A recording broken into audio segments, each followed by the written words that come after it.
All right, so we are continuing on in our series looking at how the law and sacrificial system point to Jesus. And so we are, we've so far covered the burnt offering, the grain offering, and the fellowship offering, but we are going to jump into the next one, and that is the sin offering. And this is going to move us into the first of the non voluntary offerings here. And so just to talk about the sin offering, first, let's jump into the first couple verses that Leviticus talks about it in Leviticus 4. The Lord said to Moses, "Say to the Israelites, when anyone sins unintentionally and does what is forbidden in any of the Lord's commands." So this here is the reason why someone would need to offer a sin offering. So it was required if anyone sinned unintentionally. And so it's kind of a weird concept, but there are certainly instances where we might sin and not realize it. You might have heard the saying that we use nowadays, ignorance is no excuse for the law. So if you're speeding and you don't know the speed limit, but so you're speeding way over and you get pulled over, oh, I didn't know it was 55, isn't a excuse that gets you out of a ticket. It's ignorance is no excuse for the law, and so you can still get a ticket. And so in the same way, there are different sins that you can do that cause that you might not be aware of. You might not have been familiarized with the particular law or thing that was a sin that you had done, and then you find out later that, oh my goodness, I've been sinning. There's an example in the Bible where a king discovers that the law of basically the Torah has been lost, and a king discovers it, and he is reading it, and all of a sudden realizes, man, we haven't done any of this because we didn't know it was a thing. And so this would be an instance of unintentional sin. Maybe you've unintentionally offended someone, whether it was you had a friend of a different race than you, and you made a comment that was you didn't realize was offensive, and then suddenly they're like, hey, by the way, this really offends me, and you have that moment of, oh my gosh, I'm so sorry, I didn't mean to. These are kind of examples of instances where we can do something wrong and not realize it.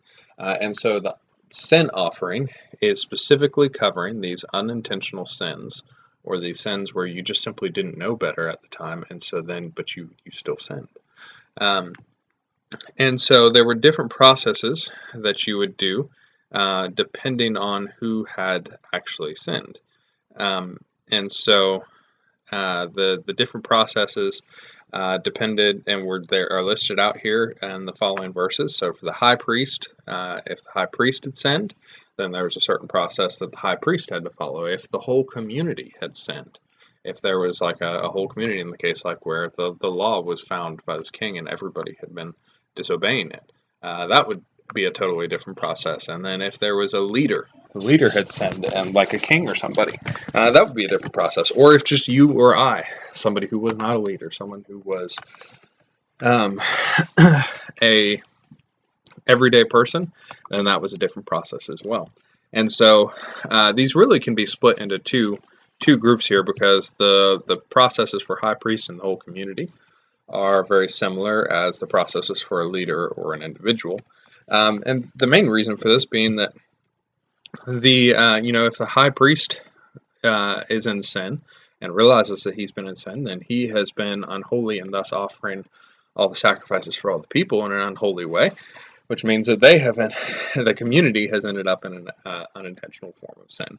And so the decisions of the leader can affect everybody else, in this case, a spiritual leader. And so they're going to be very similar.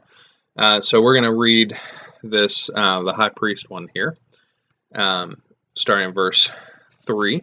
If the anointed priest sins, that is the high priest, bringing guilt on the people, he must bring to the Lord a young bull without defect as a sin offering for the sin he has committed. He is to present the bull at the entrance to the tent of meeting before the Lord. He is to lay his hand on its head and slaughter it there before the Lord. Then the anointed priest shall take some of the bull's blood and carry it into the tent of meeting. He is to dip his finger into the blood and sprinkle some of it 7 times before the Lord, in front of the curtain of the sanctuary. The priest shall then put some of the blood on the horns of the altar of fragrant incense that is before the Lord in the tent of meeting. The rest of the bull's blood he shall pour out at the base of the altar of burnt offering at the entrance to the tent of meeting. He shall remove all the fat from the bowl of the sin offering, all the fat that is connected to the internal organs, both kidneys, with the fat on them near the loins, and the long lobe of the liver, which he will remove with the kidneys, just as the fat is removed from an ox sacrificed as a fellowship offering. Then the priest shall burn them on the altar of burnt offering, but the hide of the bull and all its flesh, as well as the head and the legs, the internal organs and the intestines, that is, all the rest of the bull, he must take outside the camp to a place ceremonially clean, where the ashes are thrown, and burn it there in a wood fire on the ash heap. If the whole Israelite community sins unintentionally and does what is forbidden in any of the Lord's commands, even though the community is unaware of the matter, when they realize their guilt and the sin they committed becomes known, the assembly must bring a young bull as a sin offering and present it before the tent of meeting. The elders of the community are to lay their hands on the bull's head before the Lord, and the bull shall be slaughtered before the Lord. Then the anointed priest is to take some of the bull's blood into the tent of meeting. He shall dip his finger into the blood and sprinkle it before the Lord 7 times in front of the curtain. He is to put some of the blood on the horns of the altar that is before the Lord in the tent of meeting. The rest of the blood he shall pour out at the base of the altar of burnt offering, at the entrance to the tent of meeting. He shall remove all the fat from it and burn it on the altar, and do with this bull just as he did with the bull for the sin offering. In this way the priest will make the atonement for the community, and they will be forgiven. Then he shall take the bull outside the camp and burn it as he burned the first bull. This is the sin offering for the community. Alright, so the only difference is that the high priest does all of the sacrifice for himself, while the community send the elders and the people slaughter the bull, while the priest does everything else. And so, if it's the high priest that sinned, then he's going to do everything because he's atoning for himself. But if it's the community, then the high priest still needs to be the one that presents and atones for the community, but he's not the one that slays the bull. So, the bull is killed while the offerer or offerers place their hand on its head.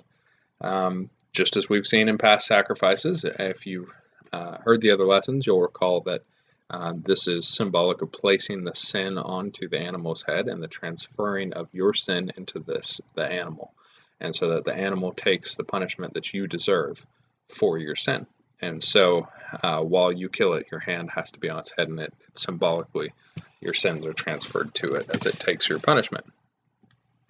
The blood is then collected by the high priest, which we've seen in other animal sacrifices, but it's carried into the tent or the temple, which is different. So the bronze altar was outside of the tent where most of the sacrifices are, and so you can see that here in this illustration. You've got the bronze altar that is on the far left there. And that's the altar of burnt offering, and that's in the courtyard, and that's where most of the sacrifices are. But you then cross through into the tent, and the tent of meeting as it refers to, and you've entered into the holy place. And then there's this other division there that is called the Holy of Holies, which is where the Ark of Covenant is, and there's a curtain or a temple veil that's between those two. And so this is where the priest is to then take the blood. So before, the priest would sprinkle the blood on the altar of burnt offering out there in the courtyard. But now the priest is taking the blood into the holy place for this instance.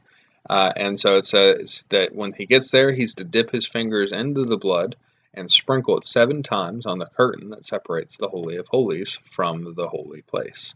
And so he takes his finger and he splashes it 7 different times on there. Now, like I said, the Holy of Holies is where the Ark of the Covenant rested, and on the Ark of the Covenant, what we're told, the Shekinah glory of God came down and rested on it. It was known as the mercy seat. It was the place where God himself would almost sit, kind of like the throne of God. And so the Holy of Holies was only allowed to be entered 1 time a year on the Day of Atonement. However, if the priest comes and brings and sprinkles that blood on the curtain there, he's still bringing it before the Lord. They're just not entering into the presence of the Lord. Now, the blood that was brought is presented before God. And note, it was sprinkled 7 times. If you think about what what does the number 7 mean when we've seen it elsewhere? It represents perfection. It represents completeness. And so it symbolizes the perfection and completeness of the sacrifice, that it is completely atoned for. It is a perfect offering for God. And so they sprinkling it these 7 times is a symbolic gesture that's happening. But then after that, what happens is the priest goes to the altar of incense, which is in front of the curtain, still in that holy place, and he spreads the blood on the 4 horns of the altar. So if you see in that illustration there, they're like these 4 horns that are around this altar of incense. This is a much smaller altar. It's one where they burn incense on it day and night, and he was to take the blood from the bowl and like spread it across those horns of the altar. And so the altar, now to talk about that incense altar, it burned incense day and night before God. It was always burning incense, and what it does is it actually symbolizes our prayers and thus intercession to God. It's symbolizing our prayers are described as like incense to God, and so it's a symbolic thing, altar that's our always intercession on our behalf to God, always our prayers being carried up to God. And so once that had been done, once the atonement had been made in the holy place, the priest was to take the rest of the blood and pour it at the base of the bronze altar. Pour it at the base, not splash on the sides, but down at the base of it. And this is symbolic of the fact that the cost of sin was the pouring out of one's life to satisfy the judgment. Remember, bronze represents judgment. And so you pour out life, the lifeblood. Remember, the Bible says life is in the blood. You pour out this blood that represents the pouring out of your life for satisfying the judgment, and this animal has poured out its life on your behalf. Then we're told the fat and intestines were removed and burnt on the altar, as we saw last week, the fat representing the abundance, and then those intestines specifically being the long lobe of the liver and the kidneys, representing your heart. So that heart transformation that's happening in there. And those are burnt on the altar. The rest of the animal, this is where it gets a little different, is to be carted outside the camp and burnt, where they were sprinkling, if you recall, in the burnt offering, they would go spread the ashes outside the camp in a holy place. And so for the sin offering, the rest of the animal carcass, the bull carcass, was to be taken out of the city, out of the midst of the people, to this place outside the camp and burned. The rest of it would be burned there, all consumed. And so if you remember from that, when we talked about the burnt offering, outside the camp represents unholiness. And so this unholiness is your sin is being carried out of the holy place so that it may remain holy and left in a place of unholiness. So the sins are being removed from the camp. And so the animal bearing your sin was removed from the holiness, and it was destroyed on your behalf outside the camp. Now, this process was a little different for the high priest and the community than it was for the leader or the individual. So they're very similar, except for a few differences. And I'm just going to list off those differences. If you want to read it for yourself, you are more than welcome to read in Leviticus 4 the following verses after what we just read, but I'm just going to go through quickly here what those differences are. So instead of a bull, a goat was offered. Atonement was not made in the holy place, so the high priest did not go into the holy place to sprinkle blood on the temple veil or paint it on the horns of the incense altar. It was instead poured out. The blood was poured out at the base of the bronze altar, and the blood was put on the horns of the bronze altar.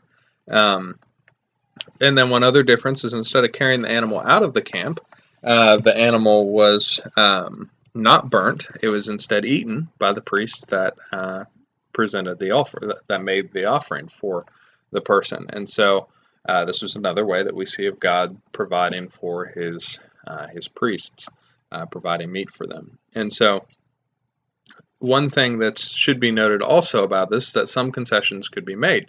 So if you couldn't offer a goat, Leviticus 5 says anyone who cannot afford a lamb, lamb was another option that's mentioned later as well, is to bring 2 doves or 2 young pigeons to the Lord as a penalty for their sin, one for a sin offering and the other for a burnt offering. They are to bring them to the priest, who shall first offer the one for the sin offering. He is to wring its head from its neck, not dividing it completely, and to splash some of the blood of the sin offering against the side of the altar. The rest of the blood must be drained out at the base of the altar. It is a sin offering. The priest shall then offer the other as a burnt offering in the prescribed way that we read about a few chapters ago, and make atonement for them for the sin that they have committed, and they will be forgiven. If, however, they cannot afford 2 doves or 2 young pigeons, they are to bring as an offering for their sin a tenth of an ephah of the finest flour for a sin offering. They must not put olive oil or incense on it, because it is a sin offering. They are to bring it to the priest, who shall take a handful of it as a memorial portion and burn it on the altar on top of the food offerings presented to the Lord. It is a sin offering. In this way, the priest will make atonement for them for any of these sins they have committed, and they will be forgiven. The rest of the offering will belong to the priest, as in the case of the grain offering. Okay, so if you couldn't afford a goat, you could offer a dove or a pigeon or flour, depending on your economic status. These things were much cheaper. If you did that, it was accompanied by a burnt offering. But if this poses a question, specifically the flour, the grain portion of this. If atonement can only be made through blood, as the Bible tells us, then how does flour work? Right? Flour doesn't have any blood, so how on earth would flour work in the atoning process? Well, this question actually is answered in verse 12. Let me read it again for you. They are to bring it to the priest, who shall take a handful of it as a memorial portion and burn it on the altar on top of the food offerings presented to the Lord. It is a sin offering. So the flour is placed on top of the already sacrificed animals, and so it mingles with the blood and the meat. And so it is mixing in. And so basically what the purpose of this is to show that atonement is to be had by all, regardless of wealth or status. And so regardless of your economic status, even if you couldn't afford to bring a blood offering, you could bring a sin, or you could have a flour that could be brought, and so it would thus be mixed in with the blood that you had, that other people had offered, and so blood was still making atonement for you. Now, let's take a look at how the symbolism plays out in this. Jesus is our sin offering. We've seen this before.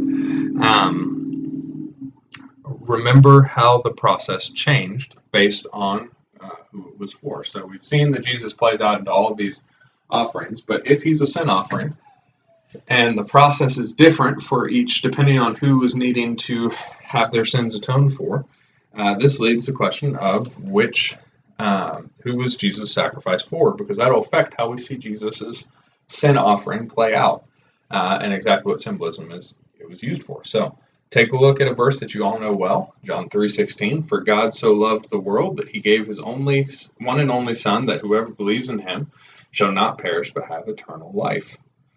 Okay, so look closely at that. Who is God's sacrifice? Who did God send his Son for? The world, right?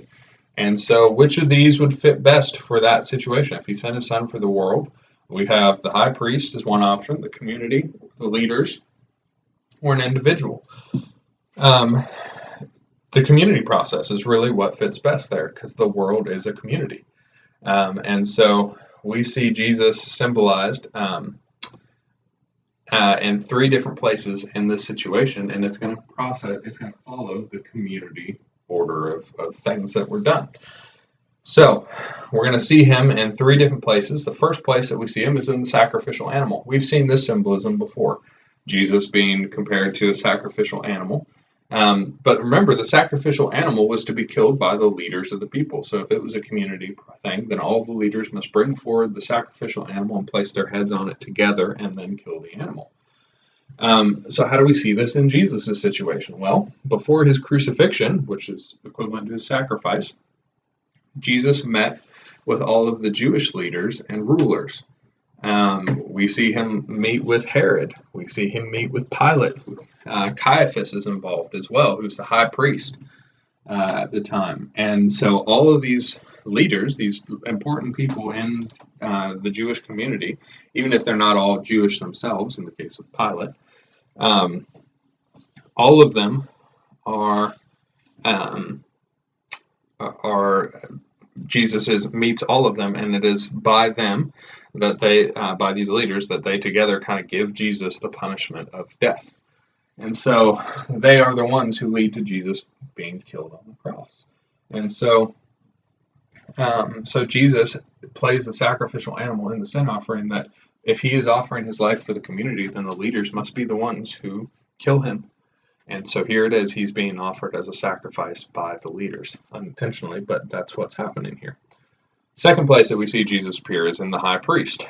Jesus, as what I mentioned before, is our high priest.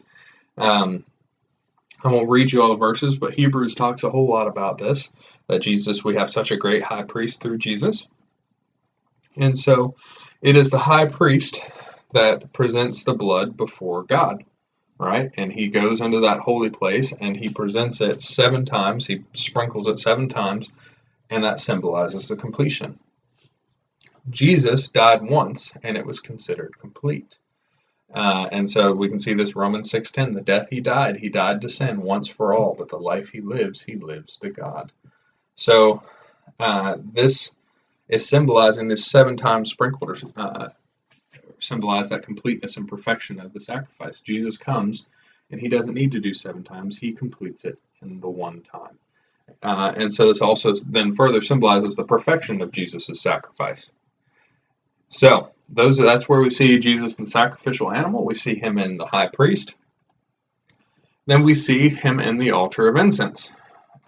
Remember, that altar of incense symbolizes prayer and intercession, because it stands, it's constantly, incense is constantly going up, but it's also actually stands position-wise between man and God.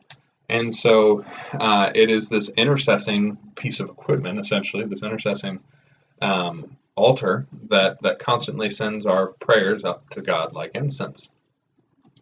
Hebrews 7:25 says, therefore he is able to save completely those who come to God through him, because he always lives to intercede for them. And so the altar of incense is here to picture the Jesus' intercession on our behalf. He is our intercessor, as Hebrews says. And really, when you look at actually a lot of the details about the altar of incense, its materials it's made out of, its structure and all, there's a whole lot that goes into it. I could teach a lesson on it alone. It is symbolic of Jesus in a number of other ways. But remember, one thing I'm going to point out here to you is that, remember, it's the priest who spread the blood on the horns of the altar, right? That he takes that blood and he puts it on the horns. Now, in Scripture, horns actually represent power. And we see this used, there's a lot of images of horns, the horns of things. You see different beasts that have a number of horns in Revelation. You see all sorts of, Daniel has some imagery of horns as well. The horn represents power. And so the blood being spread on the horns symbolizes that there is no power in intercessory prayer, on the prayer on behalf of someone else, apart from the power that is given by the blood. And so because Jesus shed his blood, it gives power to his intercession on our behalf. And so we see Jesus actually giving power to this intercession that he then goes on to become our intercessor. And it's because of his bloodshed. We see that that's how it works. And now, I mentioned he was like the sacrificial animal. Let's come back to that. This one, those are the 3 things: sacrificial animal, high priest, and the altar of incense. But we're going to focus again on the sacrificial animal for a little bit. Remember, it's the blood that's poured out at the base of the bronze altar. So the sacrificial animal then has its blood at the very end poured at the base of that bronze altar. Isaiah 53:12, second half of it says, because he poured out his life unto death and was numbered with the transgressors, for he bore the sin of many and made intercession for the transgressors. This is referring to prophecy, referring to Jesus. He poured out his life unto death. Jesus is, this is symbolic. Remember, the blood is symbolic of pouring out your life to pay the payment of judgment. And so this is what Jesus is said to do, as he pours out his blood, his lifeblood, unto death to pay that judgment. Now then, we're also told the animals were moved and burned outside the camp, right? Jesus was crucified on a hill outside of the camp. He was taken out of Jerusalem and crucified on Golgotha. And it's this place that he's crucified outside the city gates. Now, the author of Hebrews picks up on this. He says, the high priest carries the blood of animals into the most holy place as a sin offering, but the bodies are burned outside the camp. And so, Jesus also suffered outside the city gate to make the people holy through his own blood. Let us then go to him outside the camp, bearing the disgrace he bore, for here we do not have an enduring city, but we are looking for the city that is to come. Through Jesus, therefore, let us continually offer to God a sacrifice of praise, the fruit of lips that openly profess his name. So this author of Hebrews is pointing out, like, hey, Jesus is your sin offering. He was crucified outside the camp, just as the bodies of the sin offering animals were burnt outside the camp. And not only that, but now then he flips this image on its head of the outside of the camp is the unholy place. That Jesus goes out there and he has made it holy through his sacrifice. And so we are, in order to be saved, to leave the city because it's not going to last. He says it's not an enduring city. And we are to go to him to be saved, to be made holy in the place that was once unholy. And it's because of Jesus' sacrifice. And so as we come into Easter, and Good Friday, and we really we go to services about it, and we ponder this idea. Remember that Jesus is our sacrifice. That all of these sacrifices point to him. They point to what he did on this week that's coming up.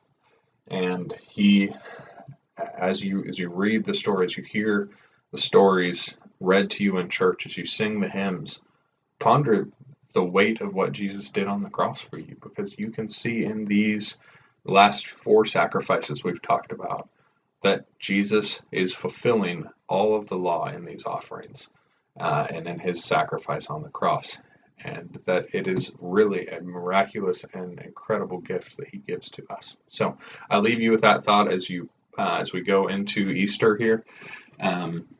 Definitely consider that and keep this in mind.